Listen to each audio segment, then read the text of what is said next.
long ago, many thousands of years ago,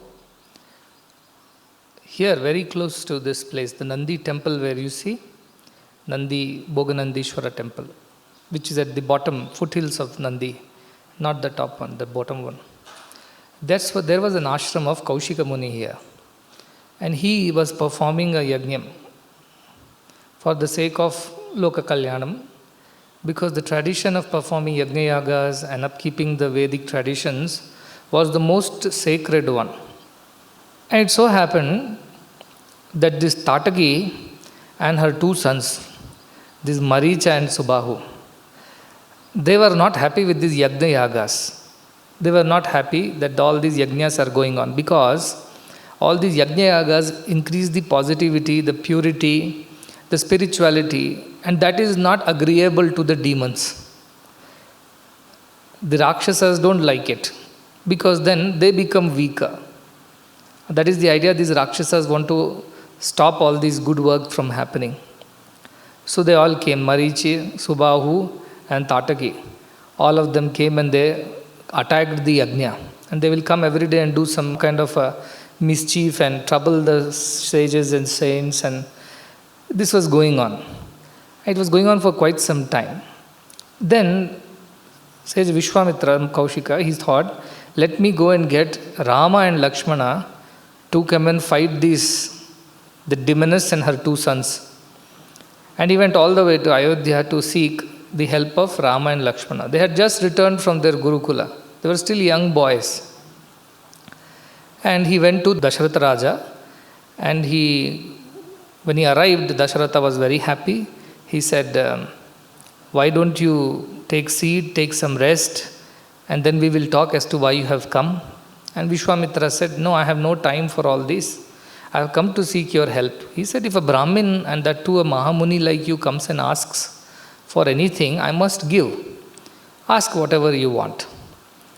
And then Visvamitra said, I want to take Rama and Lakshmana with me, because I want them to come with me and fight the demoness Tataki and the Maricha and Subahu. Dasharatha got fever. What is this? What kind of guru he is? Such small children he wants for his mission. We are there, older people, you please take us for the mission. Visvamitra says no. And he gets angry. He says, it is not even my request now, it is my order. It's my order that you send Rama and Lakshmana with me. Dasharatha's heart is collapsing. And then he doesn't want to send Rama and Lakshmana, because he is a huge moha. He doesn't know who Rama and Lakshmana are. They are Sakshat Narayana and Adishesha. Who can harm them? Yet our Dasharatha and his Pitru Moha, unable to see this, that they are divine born in his family. They are not his children. But he doesn't agree. So then Visvamitra is getting angry now. So Vashishta, who is sitting there, he immediately calms Visvamitra down and says to Dasharatha, Dasharatha, don't do this. You don't know who these Rama Lakshmana are. You don't understand their power. And there is a great reason why Visvamitra has come to take them. It's for their future. Rama Lakshmana are incarnations. They are divine beings. In fact, no children is the child of the physical parents, because they can only give body. They can't give the jiva. That comes from elsewhere. We have now learnt enough in Kathopanishad that the Atman is the one which continuously exists. The bodies come and go. But Dasharatha doesn't know all this Vedanta. He's a king and he's only interested in his children and progeny and prosperity and further continuing his lineage. That's all is Dasharatha's interest. So now what happens? Visvamitra takes Rama and Lakshmana despite Dasharatha not wanting. Anyway, they go for the Paravidya Shivira.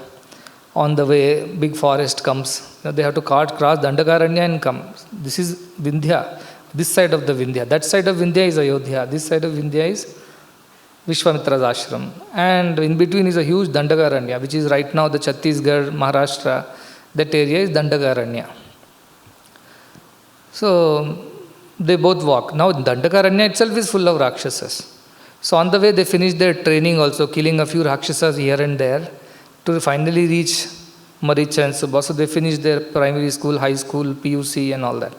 And then finally through the forest they are walking and coming.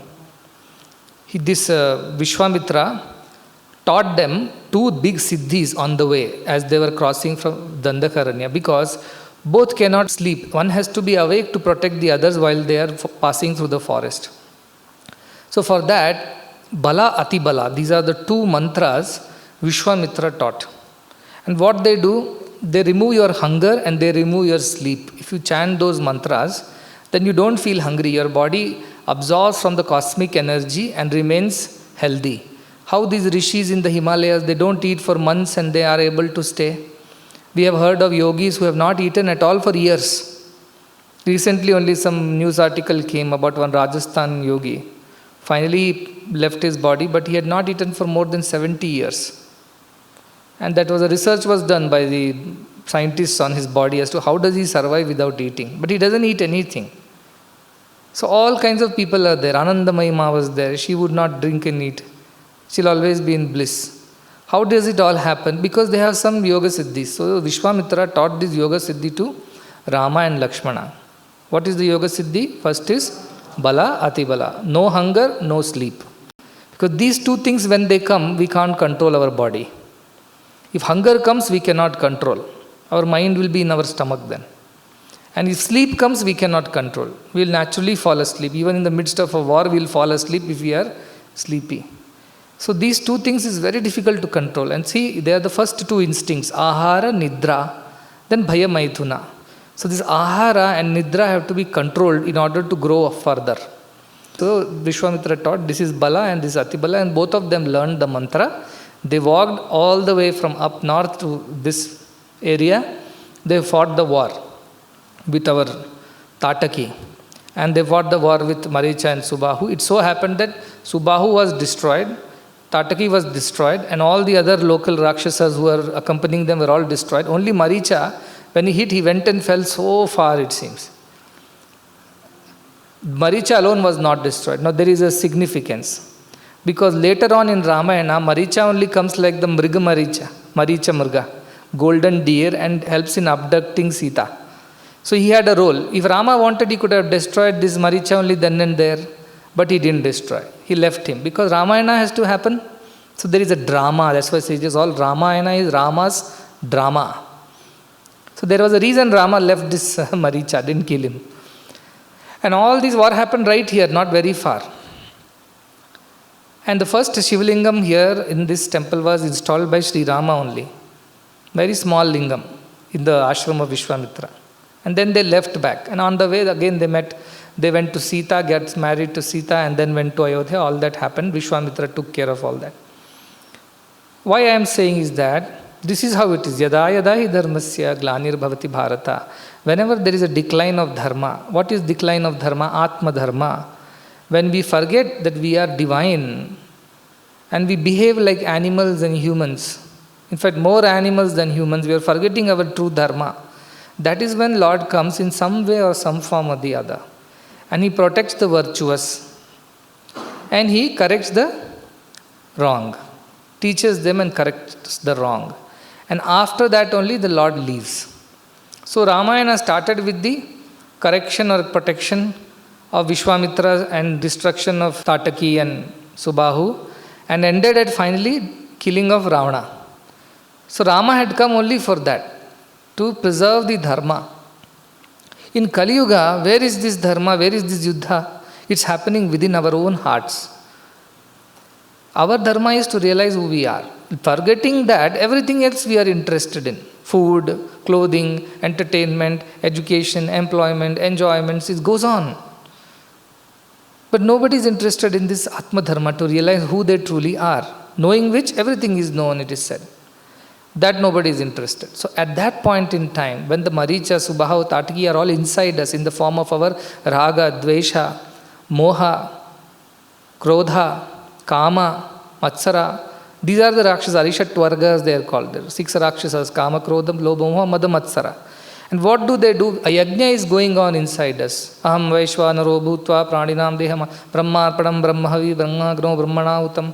This yajña is going on inside us, not only for food, what we see through our eyes, what we hear through our ears, what we smell, what we taste, touch. All these are ahutis going on to Brahma. Where is Brahma? Yesterday, no angushta matre, purusho madhya atmani tishtati. In our heart is this puruṣa, yajña puruṣa, for whose sake this yajñam is going on. All the good thoughts are being put, all the good ideas, good knowledge is being provided. But the unfortunate part is that this yajña is being continuously disturbed. Disturbed by whom? Our own negativity, our own limitedness, our own delusions, illusions. And where are they arising from? When we think we are the body, all illusions are. Nanu deha ankonda takshanave ee ella disturbance shuru agutte. So whatever we do for God is yajña. So when we want to do something for God, our only negativities, the rakshasas inside will come and fight. No, don't do this, stop this yajña, because then their existence is destroyed. The rakshasas will be destroyed. They don't want to be destroyed, so they want to disturb the yajña. Kali Purusha is nothing but the energy. That energy which is rakshasic, demonic energy, which only thinks of body and its enjoyment. That is how Kali Yuga has come. So to stop that, if you do brahmajñāna yajña, then the Kali Purusha is not happy. And what he will do, he will not bring rakshasas from outside. He will invoke rakshasas from inside. Inside us, all rakshasas are there. Come on. Fear, greed, anger, lust, jealousy, disappointments, attachments. Come on, attack this person's mind now. Let the mind not do yajña. Let the mind not attain good things, godly things. This is the idea with which these negative energies fight back. So what is our role in that?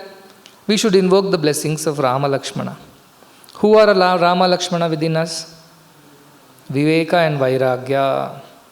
Viveka, vairāgya, if we seek, and they come into our being, then they will allow this jnana yajña to happen. They will take care of all the other fears and apprehensions and delusions and attachments. They will take care. So invoke that Rama Lakshmana. Where is Rama Lakshmana? That is also within you. This is only yajña vedike, this is only yajña shale. In that only priest is the mind, and yajña purusha is brahman, and the rakshasas are ariṣaḍvargas, and our viveka vairāgya Rama and Lakshmana, and buddhi is Visvamitra, which teaches us how to use viveka and vairāgya to destroy our ariṣaḍvargas and allow the mind with its senses to continue the yajña, that whatever we do it for God's sake, for Brahman's sake. He is the one, madhya atmani tishtati, who is enjoying this yajña, who is getting stronger. With this idea, you live your life. Then there is no fear, no problem. Earlier, fears were outside. Rakshasas will come from outside. Now, fears will come from inside. But also, the strength of divinity is also inside only. And your buddhi is Visvamitra. Visvamitra means a friend of everyone. So, Visvamitra is your buddhi, is your real friend. What kind of buddhi? Sattvic buddhi, pure buddhi. Vyavasayika buddhi, they call Agreya buddhi, Sukshma buddhi. So many names for that buddhi. With that buddhi, use viveka vairāgya as your Rama and Lakshmana, and destroy the enemies, ariṣaḍvargas of Kama, Krodha, Lobha, Mada, Matsara, and let the mind perform this brahmajñāna yajña. Let ahutis of mantras, which we are reading from Kathopanishad, go into yourself. Let jnana-agni become strong and strong in you, and let Brahman accept this offering. With this idea, continue studying the things. And like that, every yuga, sambhavami, yuge yuge. Now, where if avatar comes here, which rakshasa should he fight? Where is within you only avatar has to fight now. He can't, there is no Mahabharata yuddha happening outside, or Ravana Rama yuddha happening outside. Dasharatha is the 10 indriyās. With him Rama lives, they say. So in 10 indriyās, Jnanendriya and Panchendriya, that is where Atman Rama and Lakshman Manas, they live. And that is where Visvamitra has gone and brought Rama from. And finally, when Rama destroyed the Dashamukha, the 10-headed Ravana, what did he destroy? He destroyed his own Panchendriya, Karmendriya, Jnanendriya, means he conquered this deha ātma bhāva. This is what we mean by the first loka, paranchikhani vyatrunat swayambhu.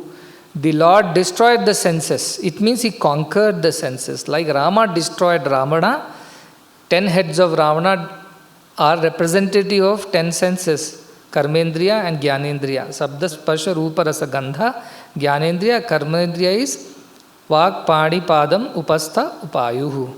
So these are the things that we have conquered. Rama can conquer this with Lakshmana's help. So think like that. Viveka, vairāgya are your best friends. They are your strength. Buddhi is the correct, right friend. Use the buddhi correctly. And with that you can destroy your fears, apprehensions, doubts, confusions, and continue the yajña without stopping it, so that it achieves its desired result. At the end, you become a jnani. You become a brahmajñāni. That is the whole idea. And you get rid of body consciousness and you develop divine consciousness. As I said, the whole spirituality is only this, to get rid of body consciousness and to develop divine consciousness. That's all. One line. What are spiritual practices meant for? To dissolve the body's consciousness, deha, bhāva, and to develop God consciousness, ātma, bhāva. That's all is the essence of all spiritual practices, whether you do upasana, whether you do seva, karma yoga, bhakti yoga. When we eat something good, do we say, today my tongue is very, very happy, it has tasted many good things? Or do we say, when we hear a good song, today my ears are very happy? Or do we say, today my eyes are very happy because we have seen something nice? No, what we say, I am very happy, I am happy. And where you feel the happiness, you don't feel it in the eyes, you don't feel it in the... Somewhere here you feel the happiness. So that Lord who resides experiences everything. That's why when you experience fear also, you feel here. When you feel happiness also, you feel here. In fact, anybody asks, where are you? I am here. You say, you put your hand on your chest. Because somewhere there is the Brahmasthana. This is what we saw yesterday in the lotus shape, which is inverted. There is a bright light and is going in all directions like flames. In that center of the light is one yellow fire, which is like a grain. And the tip of that grain, there is this Paramatma Vyavasthitaha and Sabrahma, Sashiva, Sahari, Sendra, Sokshara, Paramaswarata. He is only everything. Whichever God you call, whatever name you call, whatever form you worship, everything is that only, is the idea. See, in Kali Yuga, those people who do this kind of yajñas, earlier what kind of yajñas we were doing? Gayatri Homa, Saraswati Homa, and very famous Lakshmi Kubera Homa, and one more very, very famous Ayush Mahamrutyunjay Homa, and one more very famous Homa is Ashlesha Bali, all our papas should be destroyed, and Mahamrutyunjay Homa, death should be destroyed, and Kubera Lakshmi Homa, lot of wealth should be acquired, and Saraswati Homa, buddhi should come. We were doing all these things. No demons had any problems with it. Yakendre idella superficial homa. Prati week, every month, every year we have been performing such tremendous yajñas. But for what sake we were performing these? For the sake of attaining worldly wealth, worldly knowledge, good long life, brains, prosperity, for that sake. First time I told, keep all those Nachiketa Agni aside. Now let us deal with the true yajña, brahmajñāna yajña, let us begin. Look at the troubles that come. That is why I told Sahana Bhavatu, you have to chant with great sincerity. From the beginning I have been telling. Sahana Bhavatu, let us be protected. Why these demons will attack? What kind of demons? 3 demons. Tāpatrayas. That is why I told Shanti, Shanti, Shanti. 3 tapas are there for us. 1, which is coming because of gods. 2, which are coming because of the society around us. 3, which is coming because of our own self. Because of gods, no Tāpatraya came. Because gods were happy. They want this kind of yajña to happen. We didn't displease them. Because of society, Tāpatraya came. Because this is the end of Kali Yuga. This is the beginning of the end, as they say, of Kali Yuga. Kali means dark. Dark means ignorance. Ignorance means illusion that you are the body. This has to be destroyed. And that is why when we have taken up this yajña with such great strength and vigor, look at the troubles. Such troubles come. One, that can come because of gods who are not happy with our yajña. Like Indra was not happy when Krishna was not allowing them to worship Indra. He told, worship Govardhana mountain. Why do you worship Indra? And Indra came and showered so much of rain on the village. Ativrishti. That is Adi Daivika. Daivika we don't have any problem. All gods are with us. They are happy. But Adi Bhautika, when the physical elements which are there around us, the society, that trouble can come. And Adya Atmika, that what we feel within ourselves. If we feel fear, if we feel anxiety, frustration, anger, disappointment, dejection, this is all adhyatmika enemies. So now you understand the very powerful mantra called Sahana Bhavatu Sahana Bhunaktu Sahaviryam Karvavahai Tejasvinavaditamastu Ma Vidvishavahai. So this is how we have to think of how important, how wonderful these scriptures are, where our rishis have experienced all this in the past. This is not for the first time. As today, I told you this Pauranika history of Nandi Hills and the place around. So this is how those wars happened in those days. In today, the war is within. You have to fight this war, as I said, follow the master, face the devil, fight till the end and finish the game. This is the 4 mantra. Follow the master, continue to focus on your Atman. You continue telling yourself, I am Atman alone and nothing less. And I am everything. Ishanam sarva bhuta bhavyasya. I am the Lord, I am the most powerful. What can anything do to me when I am the Atma Brahma Swarupa? Until Brahman desires, who can do anything? He will find ways to deal with things. With that feeling, with that faith, with that courage, follow the master. Then face the devil. What is the devil? A virus is not the devil. The fear that arises out of virus is the devil. As I said, half of our problems are psychological. Physical problems are only part. Psychological is the bigger one. So psychological problems. And third one is fight till the end. Don't give up. Giving up and running away is for those who are weak-minded. They are balahinena labhya. Nayamatma balahinena labhya. It is not to be attained by the weak-minded. It is to be attained only by the strong-minded and nothing less. And what else we said? Finish the game. Finish what you have started on. Let it not stop. Let it not break. Let it continue and finish and learn what you have started finishing. You have not started learning Kathopanishad. You have started learning Atma Vidya. Kathopanishad is the bus. But destination is your own Atma Vidya, your own Brahma Vidya, your own divine Jnana. Therefore, don't stop. Stop not till the goal is reached. Uttishthata, Jagrata, Prapya, Varan, Nibodata. Shurasya dhara, Nishita, Duratyaya, Durgam Pathastat, Kavayo Vadanti. Now you know why it is Shurasya dhara? Do you know why it is Durgam Patha? This is what Swami says. What you have decided, till you have achieved it, don't give up. What you have asked for, till you get it, don't give up. What you have thought of, till you have manifested, don't give up. And once you have knocked the door, till the door opens, don't turn back. That's all it is. Either divinity must manifest and I must attain Atma Jnana, or I shall not move from here. But turning back and moving, going back, that is not the lakshana. That is not the quality of a true aspirant sadhaka or a devotee. Having decided to attain this knowledge, let us not give up. Having decided to walk on this path, let us not stop. Having decided to understand and attain it, let us not turn back. Because the divinity should become so happy with us. We have passed all the tests of Brahman. So practical exams is what is going on right now. And you must ensure that you pass the practical exam. Then Brahman becomes so happy with us.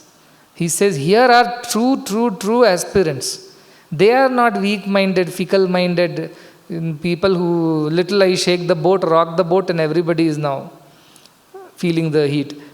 They are not, they are very clear. Dhiraha they are. Dhiraha means courage and discrimination. Shuraha, dhiraha, viraha. They are, such people only can attain God. This is what Kathopanishad says. So if you think of it any other way, if you feel scared and if you feel troubled and disturbed, it only means that you are not ready. So Brahman is not going to come to you. But if you sustain your vigor, enthusiasm, courage and continue to walk, come what may, that Brahman will take care of everything. Brahman will answer all the questions. Brahman will help you to attain Him, the Brahman itself. So that is the path on which we have started. In this path of brahmajñāna yajña, difficulties, obstacles are to be expected. Otherwise these mantras would not have been created of Sahana Bhavatu and Shanti, Shanti, Shanti. They all knew this is the normal way. So why all these troubles did not come so far? Because we were never serious about it. First time we got serious. Now first time we have got into some serious spirituality. And look at the tāpatrayas. So one tāpatraya which has come as adi bhautika from outside, we can't help it. The whole world with what they are going through, we will have to go through it. But we will come out well. As I said in the beginning, you will develop the resistance to go through it. That's why you say, ātmanam vindate vīryam. When you know yourself that you are Brahman, you will develop courage. You will develop strength. When you think you are the body, you will become weak. When you think you are Brahman, you are divine himself, courage. Put these ideas into practice now, in the practical laboratory of life, in the desha kala paristhiti that you are in. Put these ideas into practice now and see how you benefit from it. See how you will definitely understand the power of these Vedantic ideas. Otherwise, you will never understand. Whole of your life, you can read as many Vedas, Vedantas. At the end of it, you will be simply parrots. And for them, nayam ātma pravachanena labhyo, na medaya na bahuna shrutena. So that is not going to happen. You have invited Brahman. He is going to clean up all the fears, apprehensions, and then only enter the house. So the next, we are going to chapter 2 and Valli 2. Second Valli. The first shloka of Valli 2 is Puram ekadashadvaram ajasya avakrachetasah anusthaya na shochati vimuktascha vimuchyate. This is very relevant for today's times especially. Very practical shloka, very practical verse. So what is the Brahman's definition? Another definition being given here. He says Puram ekadashadvaram, in the city of 11 gates. Now what are these 11 gates? Where is the Pura? Is it Chikkabalapura, Dadbalapura? No, it is this Pura, the very body in which we are. It's called Puri or Pura. In that 11 gates are there. What are the 11 gates? 2 eyes, 2 nostrils, 1 big mouth, and 2 small ears, 7 over here. Then navel is considered 8th because when we were in mother's body, we received nutrition through our navel. So that is the 8th. Then genitals are the 9th and excretory organs are the 10th. Okay? Then 11th is there. This is very important because now you start searching for 11th hole, you will be in trouble. There is no 11th real hole. In fact, these are also not holes. They are called khani, holes or apertures. But beyond that, there is the Shabda Sparsha Rupa Rasa Gandha and all other faculties. The devatās are staying there. Let us revise which devatās are where. In the eyes, sun, Aditya. In the nose, prana, the vayu. In the mouth, agnihi. And in the ears, disha.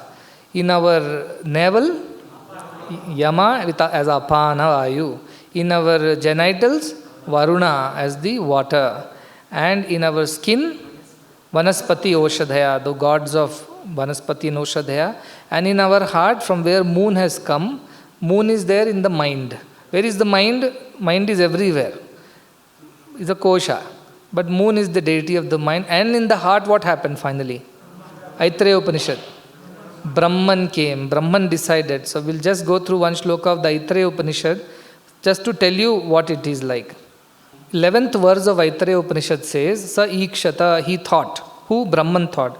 Katham inbadam mahate syaditi, sa ikshat katarena prapadya iti. He said, how can all these people, there's all these gods, moon and sun and fire and water and yama, all these can live without me. What about me? He thought to himself. And then what?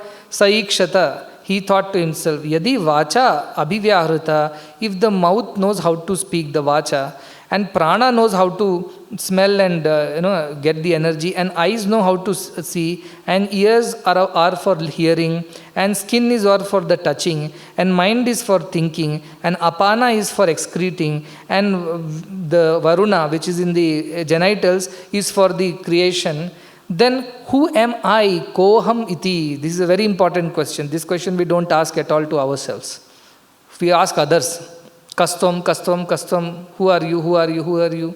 But koham, who am I? They say when the child is born, kwa, kwa, he cries.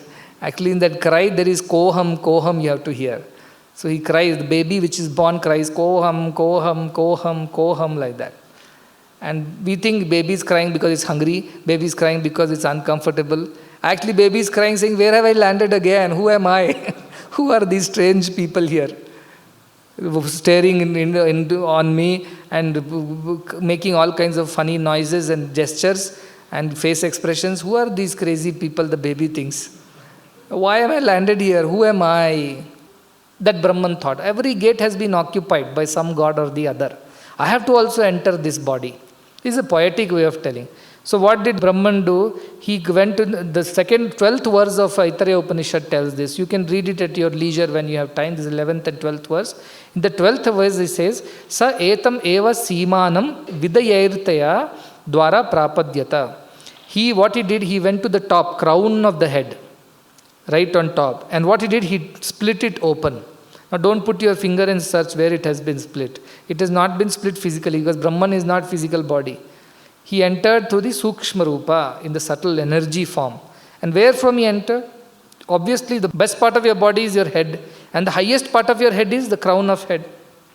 Where your hair parts, you see that circular portion. Somewhere there he made a provision to enter. He opened the gate. It's called Vidriti Nama, it said. Saisha Vidriti Nama. Dvas Tat Nandanam. He went to enter through the head, and that door he opened, that dwara. It's called Vidriti Nama Dwara. He entered that, and that is why that gate is full of joy. Why? Because God's nature is joy. What is the nature of Yama? To take things out. What is the nature of prana? To take things in. What is the nature of mana? To think. What is the nature of eye? To see. What is the nature of nose? To smell. What is the nature of ears? To hear. What is the nature of skin? To touch. What is the nature of Brahman? To be happy. That's why I say be happy always, because that is your true nature. So Brahman entered from here, and the moment he entered, great happiness was experienced.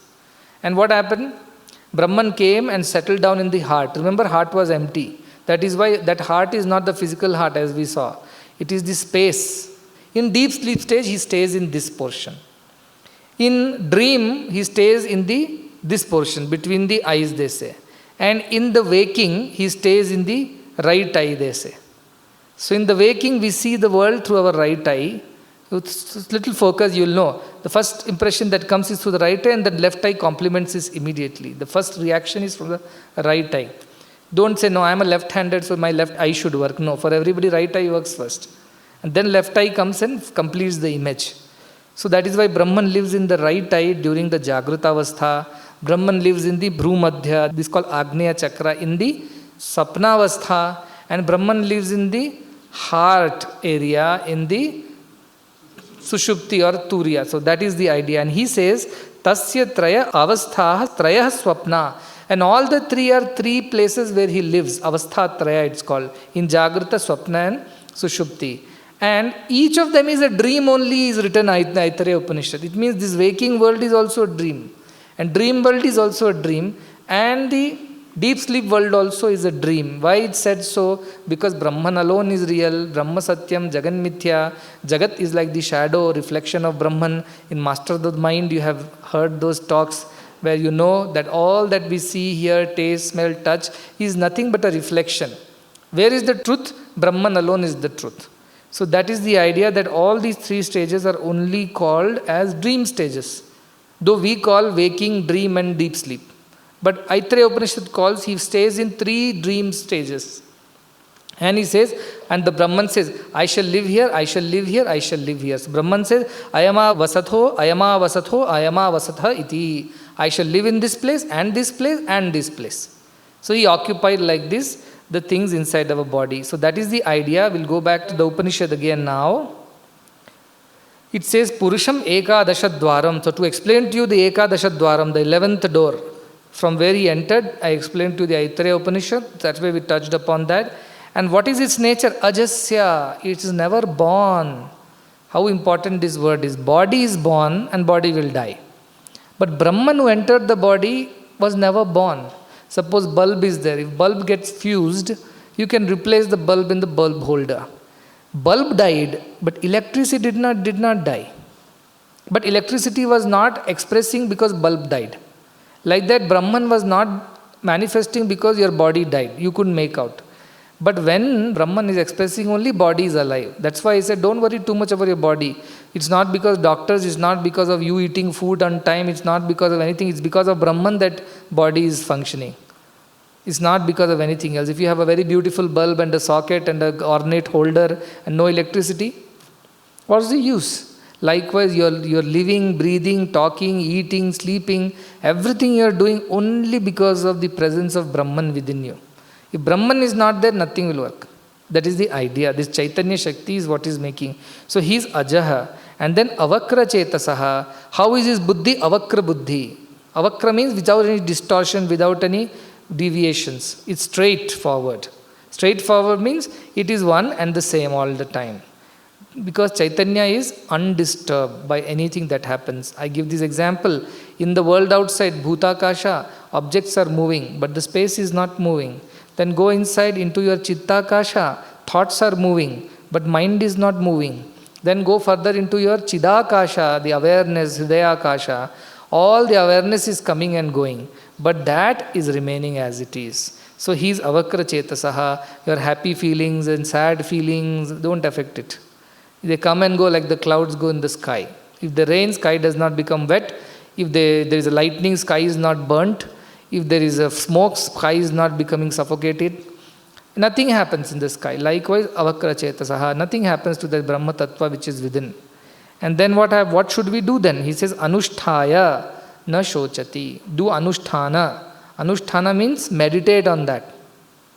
Meditate on this idea that Brahman resides in me. I am the very Brahman. That is my true nature. And that is why I have no fear.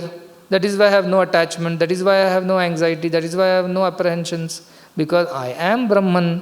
Therefore, if you meditate on that, what are you going to gain out of it? Na shochati. You will never have any grief or sorrow in life. Sorrow comes from where? Dukkha comes from kama, all desires. Desires are the reason for sorrow. If you have desire for nothing, you have sorrow for nothing.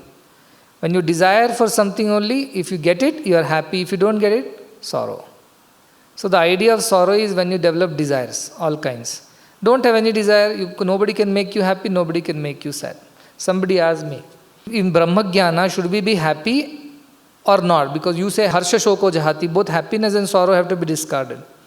So what happens? What is the status of the Brahman? Is he very long-faced, stubborn, and just straight-faced, no expressions, no reactions to anything? Is Brahman like that? No, Aitareya Upanishad say Ananda. Brahma is always in Ananda. The idea of happiness that you have is dependent happiness. It depends on objects, ideas, situations, reactions, achievements, and things like that. And your sorrow is just the opposite of that. When none of this happens, you are sorrowful. But Brahma's Anandam is independent Anandam. Its nature is Anandam. Therefore, there is nothing like what a Brahmasthiti means. You are not supposed to experience any happiness because you are not supposed to experience duality and sorrow. Yes, there is no duality there. Because for pleasure, there is a word called pain. For happiness, there is a word called sorrow. For Ananda, in the whole Upanishad search, the whole Vedanta, there is no opposite word. Nandati, nandati, nandatyeva. They only know how to enjoy. They don't have any opposite word for Ananda. They have opposite word for Sukha, Dukkha is there. Mana, Apamana is there. Labha, Alabha or Jaya, Ajaya is there. For Ananda, Anananda is not there. Ananda namate loka he used in the beginning. They go to a world where there is no happiness. But Nanda is different from Ananda. Nanda and Ananda are there. But Ananda and Anananda is not there. So the nature of Brahman is that Ananda, which is independent happiness. It is not dependent on time, place, situation. Its nature is to be happy. Like sun's nature is to be bright. Does sun know what is darkness? Can sun ever know what is darkness? We know darkness, but sun does not know anything called darkness. For him there is only one nature, which is light. There is no darkness for sun. It's independent. That's why it is bright. It's independent of an external light. It is bright by its own nature. Therefore, there is no darkness for sun. Likewise, Brahman is Ananda by its own nature. Therefore, there is nothing called Ananda like sun. So, this is the logic that once you realize that na shochati, you will never feel sorrowful. Never you will grieve about anything. You are always in Ananda. Come what may, good happens, bad happens, that is why sukha dukkha, same kritva, labha, labha, jaya, ajayo. Whatever happens, you are fine. And what happens? Vimuktascha. Once you know that, you become vimukta. Vimukta means completely you are free. Not that you are free today and tomorrow again you will become bound. Not that today you are very happy, tomorrow you will become sorrowful. These dualities don't exist in Brahman. So once you know that your true nature is that puruṣam who is living in this pura, where madhya atmani, how is he living? Like jyoti adhumakaha. And who is he? Ishanaha, bhuta bhavyasya. Therefore, there is no need of any fear. Na tato vijugupsate, na shochati, na kankshati, na dveshti, na ramate, na utsahi bhavati. All this is the same quality of Brahman. And na shochati, will never come to any grief. Because what should he feel sorrowful about? His nature is ananda. Can you tell sun? Sun, how do you know what is shadow? Do you know what is darkness? What will sun reply? He'll like, I don't know. Like that, the person who is brahmajñāni, do you know what is to be sad? He told, I don't know. But you lost so much of money yesterday. So what? I am not sad. So what? You lost your kith and kin. So what? I am not sad. So what? Everybody called you bad names. So what? I am not sad. He'll tell. I don't know what is to be sad. I can't become sad. If sun says, I want to experience what is darkness. Can he experience? I want to experience what is shadow. Can I experience? Sun cannot experience because nature is such. So a Brahma Vidya cannot experience, even he wants to experience. What is sorrow? What is sadness? He will always be happy in all situations. Vimuktascha. So he has become free because our bondage is our desires and the sorrow that comes out of desires. Avidya, kama, karma, I say. Avidya, that ignorance that you are the body is avidya. And kama, because of that desires arise. I want to eat this, see this, touch that, taste that, go here, do that. Don't want to do that. I don't want to meet them. I don't want to eat that. These do's and don'ts are all due to the body consciousness. What is vimukti? Avidya is the illusion, ignorance that you are the body. Desires arise, kama. And because desires arise, karma. Because you have to fulfill the desires, which can be, I want it, so you want to run behind it. I don't want it, so you want to run away from it. Otherwise, you are fulfilling your desires. So because of that work, karya. So avidya, kama, karma. This is called hridaya granthi. This is the knot of the heart. This is the reason why we are stuck in this world. And we worry, we fear, we trouble ourselves and everybody around. Avidya, kama, karma. Now this karma comes, then karma phala will come. Now you have to experience the karma phala. And because of the karma phala, then prarabdha, sanchita karma, agami karma, and the cycle begins. We cannot break this cycle. The only way to break this chakravyuha is to realize Brahman and escape.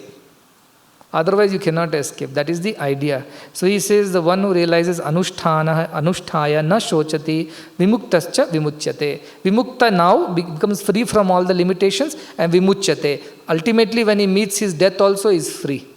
There is no rebirth. That is the idea for such a person. They don't have to come back in another body. Another body is not to be, unless God wills so, that they have to come to help others. You have graduated, you don't have to come back to the school, unless you want to become a teacher and come back and help more students. So these people are vimukta now, immediately, and vimuchya later, freed forever at the end. So these people are free even without having gone through the experience of death. As they live, they are free. These people are called as jivan muktas. They live in the world like ordinary people, but they are not attached to anything, anyone, any place, any situation. Whatever comes, they take it in their stride and they are only happy because their nature is happiness. Ananda, not even happiness, the ananda. There is no equivalent of ananda. We call it bliss. But bliss is like an intense happiness. But ananda has no equivalent. Likewise, these people are always in ananda.